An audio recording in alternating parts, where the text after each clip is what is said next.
अस्सलाम वालेकुम, आप देख रहे हैं बोल न्यूज़। मैं हूं मोनिस रजा। हेडलाइंस के बाद अहम खबर। सबसे बड़ी खबर जो कि खेल के मैदान से, पाकिस्तान शाहीन्स ने Asia cup rising star cricket event जीत लिया है। दोहा कतर में होने वाले फाइनल के मुकाबले में सुपर ओवर तक ये मुकाबला किया। आखिरी लम्हात में मैच की सनसनी हदों को जा पहुंची। क्रिकेट फैंस ने टाकरे का एक एक पल एंजॉय किया।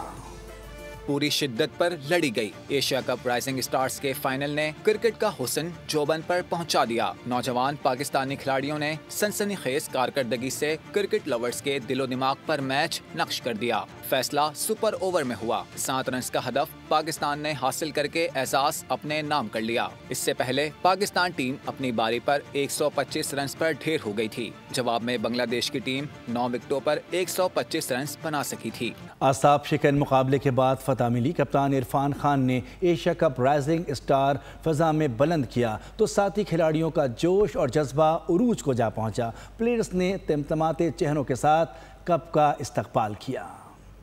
एशिया कप राइजिंग स्टार्स के फाइनल में सुपर ओवर कराने की बड़ी जिम्मेदारी अहमद दानियाल ने बहुत शानदार तरीके से टास्क मुकम्मल किया। सिर्फ 6 रन देकर पाकिस्तान की जीत की बुनियाद रखी। मैच के बाद बात करते हुए अहमद दानियाल ने कहा कि कप्तान से कहा था मैच जीत कर दूंगा, अल्लाह का शुक्र है कामयाबी मिली।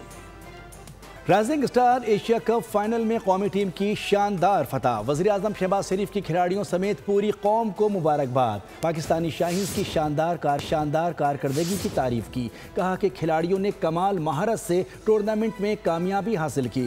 Chairman PCB Mohsin Naqvi, team के कोचेस और बोर्ड हुकाम भी इस फतह पर लायक तहसीन हैं। मुल्क समेत पूरी कौम को अपने खिलाड़ियों पर फख्र है। पाकिस्तानी खिलाड़ी दुनिया भर में अपनी सलाहियतों से मुल्क व कौम का नाम रोशन कर रहे हैं। Chairman PCB rising star Asia cup में कौमी टीम की फतह पर खुशी से निहाल हो गए। कहा कि पाकिस्तान शाहीन्स ने हकीकत में शाहीन्स की तरह टूर्नामेंट खेला और तीसरी बार चैंपियन बने। पाकिस्तान पर ढेर हो गई। हैट्रिक समेत 4 विकेटों की परफॉर्मेंस पर उस्मान तारिक को मैच का बेहतरीन खिलाड़ी करार दिया गया। ट्राई नेशन सीरीज में पाकिस्तान की फतूहात का सफर तवील तर। सिकंदर रजा 11 किसी मौके पर विनिंग ट्रैक पर नहीं आ सकी। सलमान आगा एंड कंपनी ने हरीफ टीम पर जीत की तरफ जाने वाले सारे रास्ते बंद कर दिए। कप्तान सिकंदर रजा भी 23 रन बना सके। 60 रन पर आधी टीम पवेलियन वापस हो गई। जीत का रहा सहा इम्कान भी खत्म हो गया। इससे पहले पाकिस्तानी टीम ने 5 विकेट पर 195 रन बनाए। बाबर आजम ने 174 रन की इनिंग्स खेली। ओपनिंग बैटर साहबजादा फरहान ने 63 रन बनाए। ये उनकी सीरीज में लगातार दूसरी निस्फ सेंचुरी है। बाबर आजम और साहबजादा फरहान ने दूसरी विकेट पर 103 रन की शराकत भी कायम की। सब्सक्राइब करें और बेल दबाएं ताकि कोई खबर रह न जाए।